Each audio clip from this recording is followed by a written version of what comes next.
Hello everyone, welcome back to my channel Anisa Baban official. তো কথায় আছে না যে শীত গ্রীষ্ম বর্ষা বাঙালিদের দীঘায় ভরসা। তাই এই বর্ষার মধ্যেই মাথায় বৃষ্টি নিয়ে বেরিয়ে পড়লাম দীঘা যাওয়ার উদ্দেশ্যে।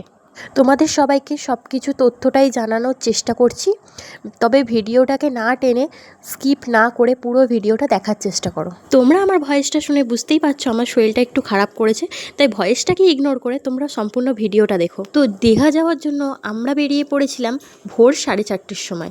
যেহেতু হাওড়া থেকে আমাদের ট্রেন আছে, সেই জন্য তাড়াতাড়ি পৌঁছাতে হবে। আমরা সফর করেছিলাম হাওড়া থেকে দীঘা যাওয়ার সবথেকে জনপ্রিয় ট্রেনে তাম্রলিপ্ত এক্সপ্রেস। এই ট্রেনটি প্রতিদিন সকাল 6:45-এ রওনা দেয় হাওড়া থেকে দীঘা যাওয়ার উদ্দেশ্যে, আর দীঘাতে গিয়ে পৌঁছায় 10:15। আমাদের ট্রেনটি দিয়ে দিয়েছিল 19 নম্বর প্ল্যাটফর্মে, আর আমাদের ট্রেনটি প্রায় 1 ঘন্টার মতো লেট ছিল, সেই জন্য দীঘা যেতেও আমাদের অনেকটা সময় লেগেছে।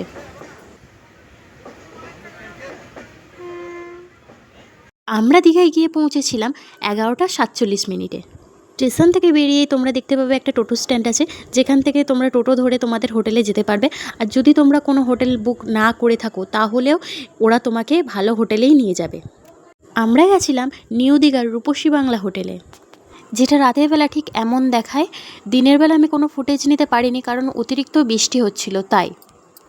আর যদি বলি স্টাফদের কথা, তাহলে কোনো কথাই হবে না। এখানকার স্টাফরা সত্যিই খুব ভালো, পার্সোনালি আমার খুব ভালো লেগেছে। তোমরা চাইলে রূপসী বাংলা হোটেলে একবার হলেও যেতে পারো, কারণ এটা হচ্ছে বাজেট ফ্রেন্ডলি, আর হচ্ছে সবথেকে বড় কথা এটা সি বিচ থেকে মাত্র 1 মিনিটের ডিস্টেন্স। রিসেপশানে একটা খুব সুন্দর অ্যাকোরিয়াম আছে, খুব ভালো লাগছে দেখতে। চলো তোমাদের এবার রুমটা দেখে। আমাদের রুম ছিল 307 নম্বর রুম, যেটাই ছিল একটা কিং সাইজ বেড, ছিল একটা সেন্ট্রাল এসি, টিভি ছিল, আর ছিল একটা সোফা কাম বেড, টি টেবিল ছিল। চলো তোমাদের এবার একটু ব্যালকানিটা ঘুরিয়ে দেখাই। আমরা সি ফেসিং রুম চেয়েছিলাম বাট পাইনি, কিন্তু দরজাটা খুলতেই এটা একটা দারুণ ভিউ চলে আসে। হয়তো সি ফেসিং না, বাট খুব ভালো লাগছে। আর এখানে একটা তোমরা কাভার্ড পেয়ে যাবে, যার মধ্যে একটা ব্ল্যাঙ্কেট থাকবে, আর তোমরা এখানে মানে জামা কাপড়ও রাখতে পারবে। চলো তোমাদের এবার ওয়াশরুমটা দেখিয়ে দিই। ওয়াশরুমটা খুবই পরিষ্কার পরিচ্ছন্ন আছে, গিজার আছে, কোমোট আছে, মানে যা যা থাকে আর কি সব কিছুই আছে, বেসিং আছে, মিরর আছে, সব কিছুই আছে, খুবই পরিষ্কার পরিচ্ছন্ন। আর বেডের পাশে যদি এমন একটা বড় উইন্ডো থাকে তাহলে কতই না ভালো লাগে, যে তোমরা ঘুম থেকে উঠবে আর এত সুন্দর মনোরম একটা দৃশ্য দেখতে পাবে। জাস্ট ইম্যাজিন করো। হোটেল থেকে আমাদের প্রোভাইড করেছিল ব্রাশ, চিরুনি, শ্যাম্পু, সাবান, টুথপেস্ট। চলো এবার একটু ম্যানেজারের সাথে কথা বলে নিই। তো আজকে 30 তারিখ 2025 জুলাই মাস। তো আমরা আজকে এখন নিউ দীঘায় রূপসী বাংলা হোটেল, খুবই সুন্দর হোটেল।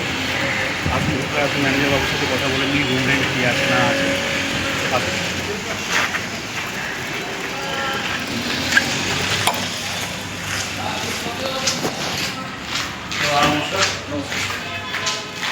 তো আমরা এখন আছি রূপসী বাংলা হোটেলে, খুবই সুন্দর হোটেল। রিসেপশন দেখাতে বলবে একদম। আর আছে এখানে আমাদের ম্যানেজার। দাদা আপনাদের এখানে কী ক্যাটাগরি? আমাদের এখানে AC deluxe, super deluxe room আছে। আপনার ডিলাক্স রুম আপনার 2500 থেকে শুরু আছে, সুপার ডিলাক্স 3000 থেকে শুরু আছে। আপনার এখানে নিচে সেকেন্ড হতে রুমটা পাবেন, আর সিভি নন সিভি দুটো ক্যাটাগরিতে রুম পেয়ে যাবেন। আচ্ছা আচ্ছা আচ্ছা আচ্ছা আচ্ছা আমি একটা জিজ্ঞেস করছি, এখানে কেউ যদি পেড আনতে চায়, পেড ফ্রেন্ডলি কি? না সরি স্যার, এটা পেড এলাম। আচ্ছা আচ্ছা আপনি এখানে রেস্টুরেন্ট ফ্যাসিলিটি, রুম, আচ্ছা সুপার ডিলাক্স সব রকম ফ্যাসিলিটি পাবেন। ফ্যামিলি হোটেল, আপনি পেডটা এলাম নিয়েছি। আচ্ছা বলছি, আমি যেটা বলতে চাইছি যে এখানে সি বিচ থেকে এটা কত দূর?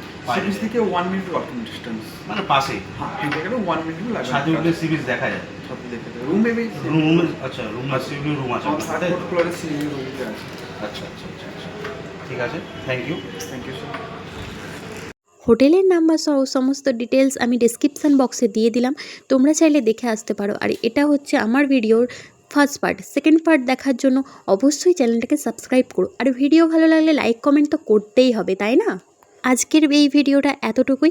ভিডিও ভালো লাগলে অবশ্যই like comment share and subscribe করতে ভুলো না। বাই।